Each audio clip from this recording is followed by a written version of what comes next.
Es el momento de la presentación de Alison Vázquez, quien actualmente labora en ONU Mujeres. Vázquez es becaria del programa de doctorado en Economía del Desarrollo en Flaxo, Ecuador, y coordinadora del Centro para la Igualdad Económica de la Mujer, CIGénero.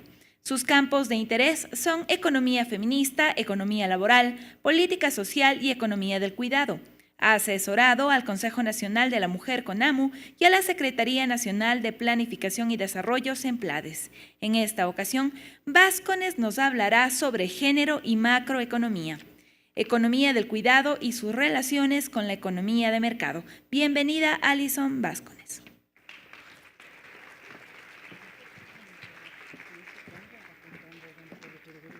Buenos días con todas y todos. Bueno, ahora actualizarles un poquito el CV que estaba ahí. Ya terminé, no soy becaria del doctorado, ya terminé mi doctorado en Flaxo, pero bueno, ahora estoy trabajando, colaborando en ONU Mujeres. Soy parte del equipo de empoderamiento económico y derechos económicos de las mujeres.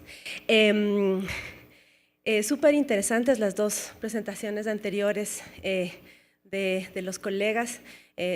Chévere verle a Werner a los tiempos también. Tuvimos la oportunidad de trabajar sobre estos temas con CIEDUR de Uruguay en comparativo de algunos países respecto a los temas laborales. Estas dos ponencias se trataron de manifestaciones de una problemática que ya conocemos y que bastante nos preguntamos por qué ocurre. Entonces, bueno, lo que yo voy a tratar de reflexionar ahora con ustedes es irnos un poquito hacia atrás, digamos, y mirar un poco las bases conceptuales, teóricas, de por qué es que la economía como la pensamos, como la vemos, produce estas cosas, ¿no? Es decir, y si es que es eso, si es que son temas de enfoque, si es que son temas de pensamiento, o cuáles son las cosas realmente que están detrás ya en la economía grande. Para empezar, presentarles un enfoque de esta presentación, un enfoque que se utiliza mucho en los análisis que se hacen de la economía desde la disciplina que yo trabajo más, que es la economía feminista. Este enfoque lo que nos permite mirar son interrelaciones en algunos niveles de análisis, ¿no? Sabemos, ¿no es cierto?, que la macroeconomía, lo que ocurre, digamos, arriba en la estratosfera, las variables macroeconómicas, etcétera, son el resultado de cosas que están ocurriendo en un nivel de interrelaciones y están ocurriendo también en un nivel de instituciones y están ocurriendo también en un nivel de relaciones de poder, pero también están ocurriendo en las vidas de las personas. Las personas actúan, las personas están en la economía de una u otra forma, las mujeres están de una forma, los hombres están de otra forma.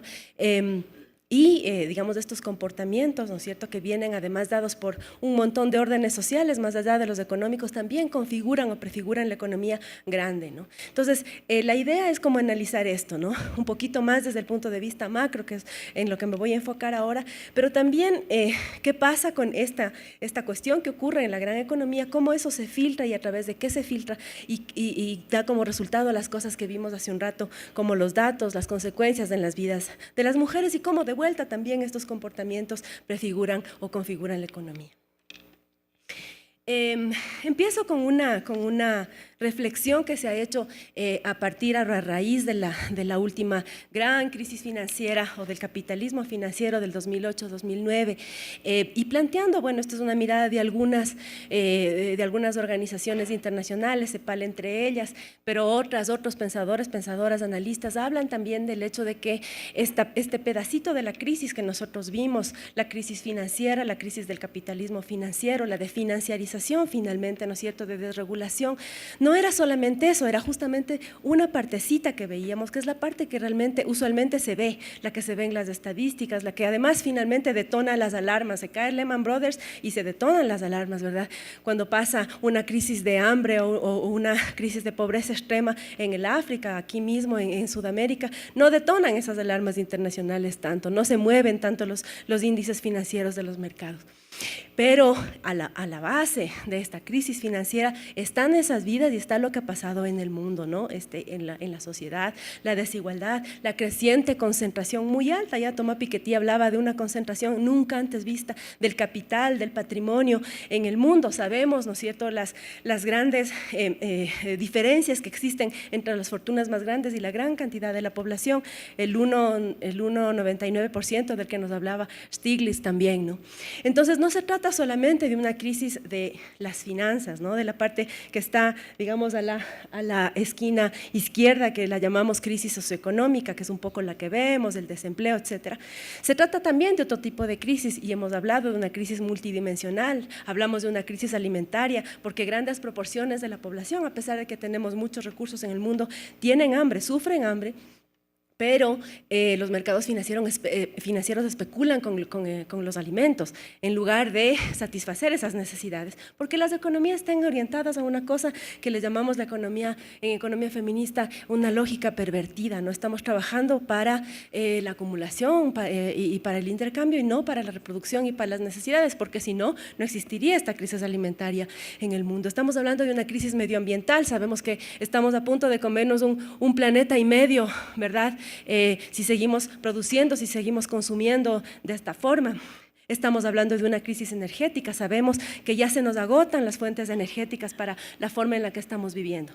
Pero también estamos hablando, y eso me voy a referir un poquito luego, de una crisis de cómo nosotros como sociedades, nosotros como familias, nosotros como comunidades, como economías, hemos estado tratando de sostener y de reproducir la vida, de sostener y reproducir el capital desde la economía, pero también nuestra vida, ¿no? Una crisis de cómo cuidamos, de cómo sostenemos, de cómo reproducimos, ¿no? De cómo generamos esa reproducción social, y eso está llegando a un punto en el cual decimos ya no es sostenible la forma como lo hemos estado haciendo, y ya tenemos que dejar de mirar solamente los indicadores financieros, porque hay cosas más profundas y estructurales de las que estamos hablando, ¿no?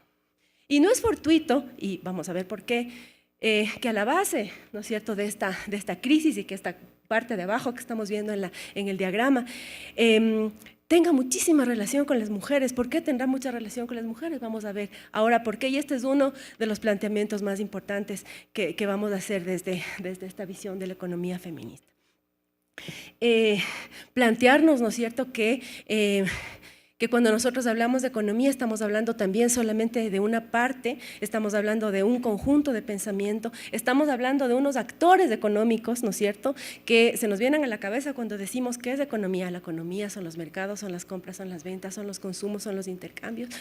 ¿Qué parte de la economía es la que vemos? ¿Por qué consideramos eso economía? ¿Por qué las cosas que tienen precio nomás son las cosas que son la economía? Las cosas que aparecen en las cuentas nacionales son economía.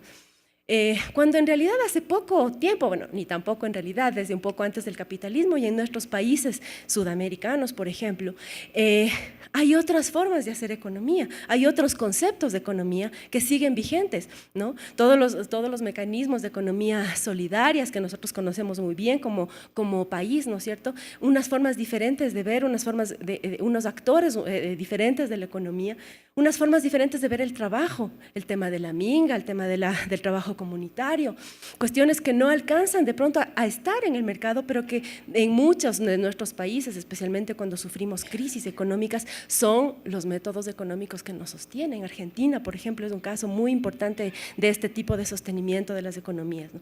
Entonces, la economía como la vemos es una construcción social, sino es una cosa que no es inamovible, que no es natural, sino es una construcción social que está partiendo de una cierta conjunto de pensamiento, ¿no es cierto?, de un cierto enfoque de pensamiento, pero que no es lo único, que no es, digamos, lo permanente, ¿no?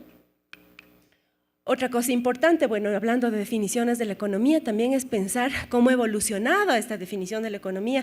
Quienes estudiamos economía sabemos que dependiendo del enfoque hay una definición, ¿no? Por ejemplo, hay una definición clásica súper amplia, ¿no?, que es esta de que la economía son leyes sociales. ¿A quién se le ocurre en los estudiantes actuales decir que la economía son leyes sociales? Bueno, en los libros de economía clásicos decía eso, ¿no? Las leyes son leyes sociales de producción y distribución de medios materiales para satisfacer necesidades humanas. Eso suena como ecología, suena como a otra cosa, pero economía, los textos ahora te dicen otras cosas. Los textos más se van hacia lo que está a la derecha, ¿no?, hacia un tema de decisión, de conducta individual, ¿no es cierto?, frente a un conjunto de fines de medios escasos, ¿no? Es una relación entre fines y medios escasos, y nosotros como agentes económicos racionales tenemos que decidir, ¿no es cierto?, en dónde poner esta plata para conseguir un fin. Eso es lo que nos dicen los textos de economía, pero ha habido un recorrido muy largo, ¿no es cierto?, en los textos. Y fíjense que la economía era considerada una cosa grande, una cosa más amplia, ¿no? Esa es una de las cosas que desde muchas escuelas heterodoxas de la economía y la economía feminista particularmente quiere rescatar. La visión, la noción más amplia de la economía y finalmente hacia dónde vamos. ¿Cuál es la finalidad de la economía? La finalidad es la acumulación, la finalidad es el sostenimiento, la finalidad es la reproducción. ¿Cuál es la finalidad de la economía? De la economía como la vemos y de la que no vemos también. Otro tema que, bueno, dentro de esta misma crítica que se hace y hablando de los temas macroeconómicos, hemos pensado que se debería mirar, ¿no? Es este tema del crecimiento económico. Bueno, ya sabemos que existe una crítica muy fuerte a cómo estamos definiendo el desarrollo, igual crecimiento económico, el crecimiento del PIB, etcétera. Ya sabemos que existe una crítica, pero seguimos utilizando, digamos, ya los y las economistas, ciertos enfoques, ciertos modelos, ciertas escuelas de pensamiento que nos hacen, por ejemplo, calcular cuánto los países van a crecer, cuáles son los factores de crecimiento, ¿no es cierto? Cuál es la tasa de ganancia que va a permitir el ahorro, que va a permitir la inversión, que va a permitir el crecimiento, dependiendo de la escuela de la economía. Seguimos utilizando como ese mismo bagaje teórico, ¿no? Por ejemplo, el enfoque ortodoxo tenemos que, bueno, cada quien se asigna según la ganancia o el retorno según su productividad. Sabemos que tenemos factores de producción, se distribuye de acuerdo a eso, ¿no es cierto? Y finalmente tenemos un resultado distributivo que está acorde con el juego de la economía y se acabó. O sea, la economía es una cosa neutral, ¿no es cierto? El capital es lo que nos va a definir nuestro crecimiento económico y se acabó. En los otros enfoques, un poco menos ortodoxos, sabemos que ahí entra mucho más factores de oferta, factores de demanda, ¿no es cierto? Sabemos que juega un papel importante el salario, al igual que la tasa de ganancia, ¿no es cierto?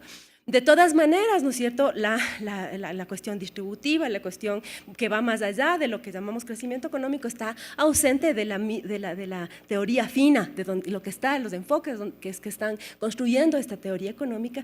Y, por ejemplo, si nosotros hablamos de la gran desigualdad, de lo que hablábamos al principio de esta charla, con estos modelos es imposible explicarla porque no está, digamos, está como implícita o es una consecuencia de, pero es algo que está explicado dentro de nuestras concepciones de crecimiento económico a nivel teórico, ¿no? Otras teorías que hablan del crecimiento endógeno, un poquito posteriores, como sabemos, ¿no es cierto? Y hablan un poquito más ya del tema del trabajo, de la distribución de acuerdo a cómo está el capital humano, etcétera, meten otros factores de producción. De todas maneras, ¿no es cierto?, nosotros seguimos pensando en el crecimiento como una cosa que está afuera, que está lejos, ¿no es cierto?, de las consecuencias finalmente, entre comillas, sociales que pueda tener ese sistema económico, ¿no? Y hay una cosa que es súper clave y que es algo que desde, digamos, en las visiones de género y la economía feminista es central, digamos, para el análisis, y es que, digamos, el factor que nos lleva a crecer, como en estas teorías, ¿no es cierto?, en las que aprendemos en los textos de economía, que nos lleva a crecer con esta definición de crecimiento, es el capital, es la ganancia, ¿no? Y el otro, digamos, el factor trabajo, por decirlo, englobarlo de alguna manera, está dado. Es una cosa que está ahí y que la tomamos simplemente, ¿no es cierto?, del crecimiento demográfico sale, la incluimos en nuestro modelo y ya, ¿no?, se forma el bonito modelo y se construye en nuestra predicción de crecimiento económico. Trabajo es algo que está, que es existente, que está dado, ¿no? Entonces nosotros nos preguntamos, ¿no es cierto?, desde la visión de la que les estoy hablando, ¿quién produce el trabajo? ¿De dónde sale el trabajo? El trabajo no es una cosa que está en los árboles, ¿no es cierto? No es una cosa que nace no sé, que está en las minas, no, es una cosa que, ¿no?, que además es vital para la economía porque somos finalmente nosotros, somos las personas. Pero ¿quién produce? ¿Por qué no está eso incluido en estos modelos de los que hablamos antes, ¿no? Tenemos las empresas, tenemos los hogares. Lo que más se aproxima a nosotros como gente en el circuito económico clásico, que es el que ven ahí, el más simple es los hogares. Pero los hogares cumplen una función de consumo, es decir, a nosotros se nos ve como personas o como hogares a través de lo que consumimos, ¿no? Y además producimos trabajo. Entonces, nuevamente, ¿no?, ¿dónde está? ¿De dónde sale eso?, ¿no? Entonces, finalmente decimos, bueno, tenemos a alguien que está ofertando su fuerza laboral y de ahí, digamos, vamos al mercado, trabajamos, ganamos, producimos, consumimos, etc. Pero la lógica de la oferta de trabajo no es una cosa que ocurre necesariamente en los mercados. Nosotros veíamos antes con la presentación que nos hacía Werner que hay un montón de barreras que están generándose, ¿no es cierto?, a nivel de los hogares para que la gente, particularmente las mujeres en este caso, salgan al mercado laboral, ¿no es cierto?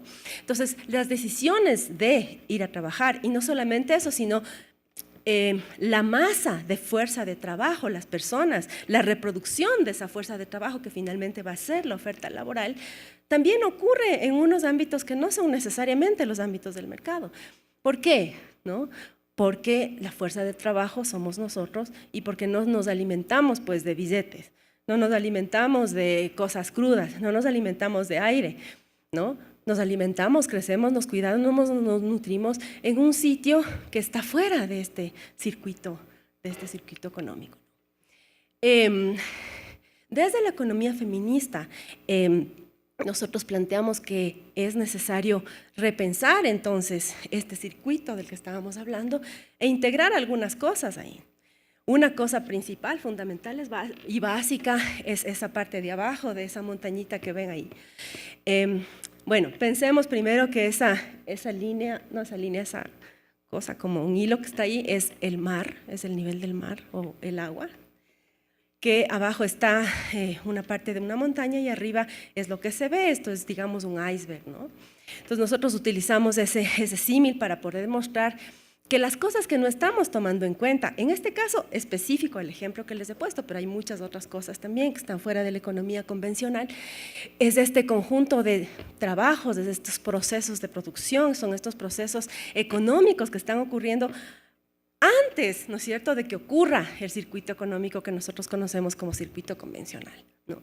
Entonces, este mundo, ¿no es cierto?, que lo hemos llamado ya, y no sé si a lo mejor ustedes han oído, que se llama economía de los cuidados, es todo este ámbito, ¿no es cierto?, en el cual estamos participando fundamentalmente las mujeres, pero lo hacemos todos y todas todo el tiempo, ¿no es cierto?, que son acciones y trabajos fundamentales que generan el valor más importante, que es el de sostener la vida, que es el de que la vida continúe, la vida cotidiana como la conocemos, continúe, ¿no?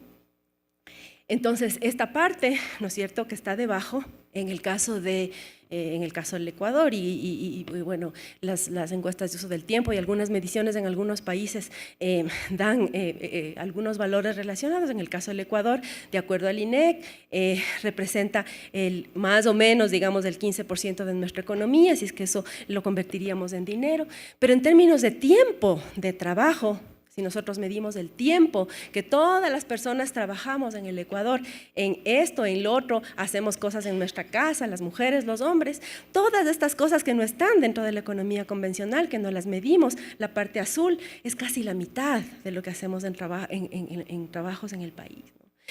Entonces, si es que nosotros no tomamos en cuenta esto, que es casi la mitad, estamos entendiendo mal el circuito económico, estamos entendiendo una parte, solamente una parte, que es solamente la parte que tiene precio, la parte que podemos ver, y lamentablemente la parte en que más participan los hombres y menos las mujeres, como vimos, ¿no es cierto? Hay un desbalance en eso. Entonces, muchas de las cosas, estas desigualdades, estas manifestaciones que vimos en las cifras de las presentaciones anteriores, no tienen causas solamente arriba, pues tienen causas abajo. También es importante que podamos entender toda la economía en forma integrada para poder entender mejor estas desigualdades. Pero además son desigualdades que no solamente afectan, digamos, a las mujeres como se mostraba antes, ¿no? Son desigualdades que tienen muchísimo que ver con cómo nosotros entendemos el sistema económico y las consecuencias macroeconómicas también, ¿no? Bueno, esto de aquí es un poco lo que estaría detrás desde el punto de vista de ya más de economía política, si quieren ustedes de esto. En la economía feminista hablamos de una cosa que se llama el debate sobre el trabajo doméstico, que es, digamos, nace de empezar a considerar estas cosas como cuestiones económicas, porque nacieron como cuestiones políticas, en los feminismos nacieron como cuestiones políticas, el valorar el trabajo de las mujeres se pensó siempre, se pensó desde la segunda ola del feminismo, pero no se lograba este enganche con la economía, ¿no? Y entonces se empieza a pensar que además del orden económico, que en este caso es del orden capitalista, existe otro orden, en este caso el orden de género, el modo de reproducción, algunos nombres tiene. Entonces, de esta interacción, ¿no es cierto?, que es una, digamos, una especie de bisagra, ¿no?, nace todo este fenómeno, todo este conflicto, la llaman algunas economistas, entre el mundo de la acumulación y el mundo del sostenimiento de la vida, ¿no? Entonces, estas son las cosas que de pronto explican un montón de cosas que nosotros desde la racionalidad económica no podemos explicar. Es decir, ¿por qué nosotros decimos, no sé, es un decir, digamos, es una cosa que está además en el imaginario social, las mujeres son más altruistas y las mujeres son más generosas y más cuidadosas y renuncian a sus beneficios porque cuidan a sus hijos, y además de eso está bien, ¿ya? Bueno, las consecuencias económicas de eso son importantísimas, es decir, hay menor disposición a ofertar la fuerza laboral, hay menor independencia económica, hay probablemente mayor probabilidad de que la persona esté siendo violentada o vulnerada, hay una expectativa más baja cuando una va a pedir trabajo, o también una está pensando en su cabeza, ay, pero como mi rol es entonces mejor pido o busco un trabajo flexible, un trabajo por horas, porque necesito dedicarme a otras cosas que son más importantes, que me las he impuesto yo o me las ha impuesto la sociedad. Mi trabajo termina siendo precario y mi salario termina siendo menor y termino con una brecha salarial de las que ya nos describía Verne, ¿no? Es decir, esto no es una cosa que está, digamos, aislada, el orden cultural, el orden social, y podemos hablar de algunos otros órdenes, ¿no es cierto? Están muy imbricados con lo que ocurre con las economías, pero no solamente eso, sino que también las economías funcionan sobre la base de estos órdenes, ¿no? Este diagrama nos muestra eso, ya hablé acordándonos de nuestra relación macro y meso que vimos al inicio. Este diagrama lo que nos muestra es, de alguna manera, ¿no es cierto?, nos permite tratar de entender, que esto habría que ponerle números, ¿por qué no solamente esto tiene que ver con una cuestión micro, es decir, con la vida de las personas, con las familias, sino también con la economía grande? Vean aquí en el lado izquierdo de su diagrama tienen este proceso del que les había hablado, esta parte que está bajo el agua, ¿no? Hay un ámbito de la reproducción donde se está generando, en este caso para ser reduccionistas, digamos fuerza laboral, para ser economicistas, que es bastante más que eso, pero digamos eso, y para que se genere esto, es decir, para que la persona pueda ir y para que pueda ver esta fuerza de trabajo que nosotros ponemos en el modelito como en una canasta sin pensar de dónde viene, hay dos cosas, ¿no?, al menos. La una son bienes salario, que es donde la canasta básica, ¿no es cierto?, donde nosotros sacamos los cálculos del salario y tal, ¿verdad? Pero hay otra cosa, que es lo que hemos estado viendo, que es un proceso de trabajo, hay trabajo que está ahí, ¿no? Un trabajo que hacemos y que fundamentalmente lo hacemos las mujeres por el tema de los roles sociales, que está también incluido ahí, es decir, lo que les decía, si nosotros no nos comemos los billetes se transforman en cosas que nosotros podemos consumir. Decía una economista feminista famosa, que a mí me gusta mucho citarla siempre, decía, el homo económico va al mercado planchadito, comidito, ¿no es cierto?, limpiecito, ¿no? Porque de lo contrario, digamos, además no es una persona productiva para estar en el mercado. Entonces, todo esto pasa aquí debajo del agua. Luego, obviamente, se genera un conjunto de características, capital humano, talento, lo que ustedes quieran decir.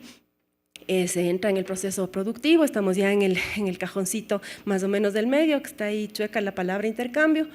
Y bueno, se generan, igual, de manera súper simplificada, dos elementos distributivos. Hay un elemento distributivo que es la remuneración al trabajo y el otro elemento distributivo que es la remuneración, digamos, o la ganancia o la remuneración al capital, ¿no es cierto?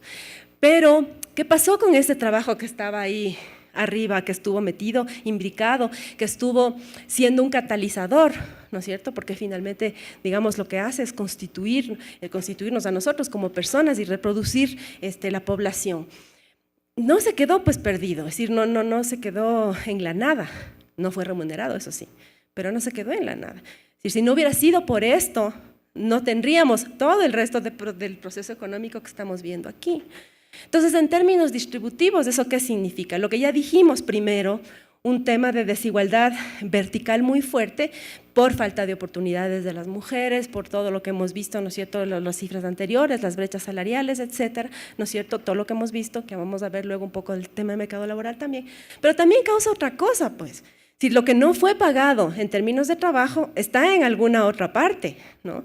Entonces la desigualdad factorial, la desigualdad estructural de las economías, ya no estamos hablando de la desigualdad entre personas, también se explica por esto. Porque esta gran cantidad de economía no está siendo remunerada, es decir, no está obteniendo, ¿no es cierto?, el retorno de acuerdo a la productividad si somos ortodoxos en nuestro modelo de crecimiento económico. En esencia, si es que fuéramos muy matemáticos, diríamos, lo que pasa es que al salario le falta una parte, ¿no? El salario debería estar cubriendo otras cosas también, que es esto de lo que estamos hablando. Entonces, si al salario le falta una parte, ¿no es cierto?, si el salario fuera, ¿no es cierto?, estuviera en ese nivel, ¿no?, cambiaría nuestra distribución estructural también, nuestra distribución factorial también. Entonces, sí hay una relación entre estas micro desigualdades, digamos, o de las que hemos estado hablando, con la gran economía. Y por eso es que decimos que muchas veces, y eso nos gustaría un montón medir, pero nos falta todavía datos, que cuando existen crisis en las economías, recesiones en las economías, finalmente, bueno, eso sabemos también, finalmente las familias sobreviven, ¿no? Pero sobreviven sobre la base de lo que está debajo del agua, ¿no? Entonces, este mecanismo, este proceso de trabajo, este proceso de producción que está ahí abajo y que no está remunerado, reconocido, también es un mecanismo de ajuste, ¿no? También se intensifica el trabajo, este aporte de la parte de abajo del mar, se intensifica cuando en la parte de economía cae en crisis, cuando las personas están en el desempleo, cuando el Estado decide gastar menos en programas sociales, en salud, en educación, es decir, la gente no sale a la calle. Bueno, la mayoría de la gente no sale a la calle, sale a la casa, pues. ¿Y quién está en la casa? ¿Y cómo resolvemos los problemas de salud cuando el Estado deja de pagarnos o deja de estar presente o dejamos de tener dinero para pagar en salud privada, ¿no? Entonces sí existe una relación muy importante y unos flujos de valor muy importantes que no estamos viendo y no estamos entendiendo, y por ende las medidas de política económica en las que estamos pensando no están resolviendo este problema estructural. Este es el del mercado laboral, muy parecido a lo que señalaba ya Werner en sus datos. Se ve aquí como esto de la reproducción de las desigualdades. Tenemos nuevamente nuestra parte bajo el agua, ¿no? Y nuestras consecuencias en el mercado laboral son grandes, ¿no? Si ustedes miran lo de arriba ya vimos, ¿no? Lo de abajo, los dos cajones del medio, de la columna del medio. Dice no oferta de trabajo de las mujeres, ¿qué pasa si es que no ofertan el trabajo, no hacen una actividad remunerada, no tienen autonomía económica, etcétera, etcétera, etcétera? Pero también entran al mercado laboral en estas condiciones, en unas condiciones restringidas, con barreras, con estereotipos además, porque el empleador considera que si la chica está en una edad reproductiva, primero le pregunta si es que va a tener hijos, que al chico de la misma edad no le pregunta. Y segundo, está pensando en que esta persona puede ser que vaya a embarazarse y entonces me va a costar más, o va a estar yéndose a ver al guagua y no sé qué. Entonces, en el fondo, yo, ¿no es cierto?, digo, esta es una persona que me va a costar más. Y esa es una barrera muy, muy fuerte para trabajos, empleos plenos, para subir en jerarquías, para que te paguen más plata, para que te manden a más cursos, ¿no es cierto?, para que te califiquen más. Porque claro, esta persona se me va a ir, ¿no es cierto?, es móvil en el trabajo, no se va a comprometer, entre comillas, y entonces yo le pongo una barrera y no la contrato o no le doy los suficientes beneficios. Eso es lo que piensa el mercado, digamos, entre comillas. Y obviamente piensa que como contrapartida, alguien dijo también hace un rato, el hombre no va a dedicarse a esas cosas y sí va a dedicarse a la empresa por completo, y cuando yo les llamo a las 12 de la noche va a estar firme, y si es que yo le mando de viaje a no sé dónde, no importa que esté de vacaciones, se va, porque es el trabajador ideal. Es decir, los estereotipos, estos roles han construido una identidad masculina y una identidad femenina que están en una dualidad, son extremas. Y entonces, obviamente también cuenta con el trabajo sacrificado de los varones, ¿no? Si nosotros nos ponemos a medir en el Ecuador los últimos 20 años, cómo se ha intensificado el trabajo, es impresionante. Es decir, ya casi que no hay trabajos a tiempo parcial, ¿no? Está mucho más cargada, mucho más concentradas las horas de trabajo, me refiero al trabajo mercantil, no al doméstico no remunerado, entre 40 horas y más que lo que era hace 20 años. O sea, le estamos dedicando un montón de tiempo, y los varones particularmente, al trabajo mercantil. ¿no? Entonces también esa desigualdad, también esos roles de género, esa construcción cultural, social, influye en cómo está organizado el trabajo y finalmente, ¿no es cierto?, los resultados que podemos tener en términos económicos. Resumiendo un poco, porque creo que ya se me acaba el tiempo, solamente llamar un poco a reflexionar, ¿no? Que, muchas gracias.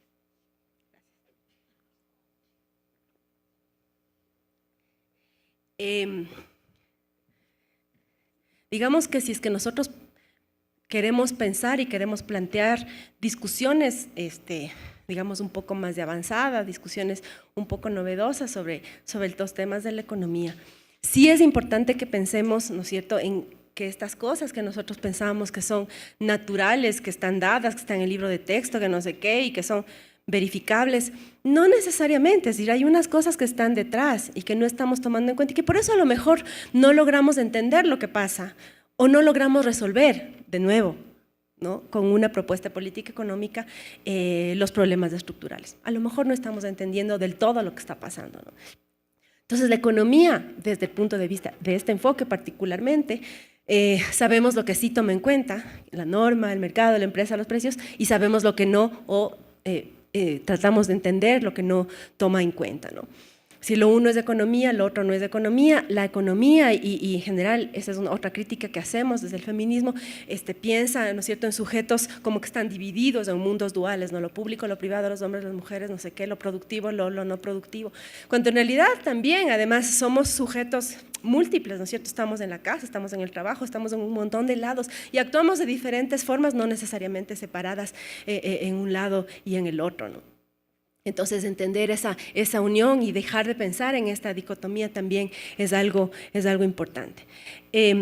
Dejarles con esta reflexión final. Esa es una propuesta así como medio digamos, de reflexionar, es una cosa que hemos pensado desde la economía feminista y también no solamente, porque por ejemplo, si es que nosotros nos ponemos a pensar de valores y cuestiones económicas que están fuera de la economía convencional, pensemos también en los recursos de la naturaleza, ¿no? Pensemos en cosas que estamos utilizando para nuestra producción y para nuestro consumo y que aparentemente no tienen precio, pero que encima de todo ya mismo se nos terminan, ¿no? Pero que son cuestiones que incorporamos y que finalmente no están retribuyéndose, ¿no es cierto?, a los valores que originalmente los generaron, ¿no? Entonces, tomar en cuenta que la vida, digamos, la sostenibilidad de la vida, si nosotros pensamos en como el objetivo de la economía, no la acumulación, sino en que es seguir viviendo, digamos, finalmente. Funciona, ¿no es cierto?, y utiliza un montón de cosas, no solamente el dinero, no solamente los recursos, no solamente los trabajos, no solamente los productos, sino otras cosas. Los trabajos remunerados, los trabajos no remunerados, los recursos de la naturaleza, el trabajo comunitario, todo lo que ocurre en los mercados no capitalistas, que además en Sudamérica y en Ecuador es tan fuerte como sabemos, ¿no es cierto?, el Estado también, es decir, son un conjunto de cosas lo que nos permiten, digamos, sostenernos como especie, como humanidad, es decir, y en general como vida, ¿no? Y que esto además está imbricado con unas relaciones que no son solamente relaciones económicas. Por eso es que tenemos brechas que no podemos explicar desde la economía, porque hay cosas que no están nomás en la economía, y ya sabemos, estamos viendo eso. Entonces, entender también que hay este nivel meso, ¿no es cierto?, que es como el segundo espacio ahí de esa bolita que vemos, que hay que entender para poder entender cómo están dadas las relaciones económicas, ¿no es cierto? Y además plantearnos, ¿no es cierto?, y cuestionarnos si es que el sistema que estamos viviendo ahora, la forma en la que estamos organizados económicamente, permite sostener o no la vida. ¿Y por qué no lo está haciendo? A lo mejor es porque no estamos entendiendo, pero a lo mejor es porque finalmente, ¿no es cierto?, esta concentración de poder que vemos a nivel mundial y económica también todavía está dictando un poco cómo pensamos, cómo configuramos, cómo planteamos nuestras soluciones económicas, qué tomamos en cuenta y qué no, cuánto pagamos y cuánto no, ¿no es cierto? Y de qué sectores la economía en dónde se está asentando para recuperarse de sus crisis, ¿no? Entre tanto, bueno, bueno, esto es digamos, un objetivo, una cuestión que lo podemos pensar desde algunos puntos de vista, como les decía. Creo que es necesario también pensar, digamos, en una transición, no quedarnos solamente, digamos, académicamente o conceptualmente mirando qué es lo que queremos buscar como economía, o si es que nos quedamos con este diagrama, o cómo le complejizamos o cómo cambiamos las cosas, sino qué cosas podemos pensar, digamos, ¿no es cierto?, como un conjunto de políticas, y ya estoy hablando de cuestiones más concretas, de qué es lo que quisiéramos que ocurra, ¿no es cierto?, si es que nuestra finalidad no es, o no solamente, al menos es la acumulación, si estamos pensando que un objetivo de política económica no debería ser una variable clásica como crecimiento o como inflación, o no solamente, sino, por ejemplo, una variable de calidad de vida o de igualdad o de reducción de la pobreza en conjunto, ¿no es cierto?, tomar en cuenta estas dos como nuestras metas macroeconómicas. Es decir, una política fiscal, por ejemplo, que sostenga un poco esta parte de abajo, que trate de hacer un poco más ligera esta carga de abajo del iceberg, ¿no?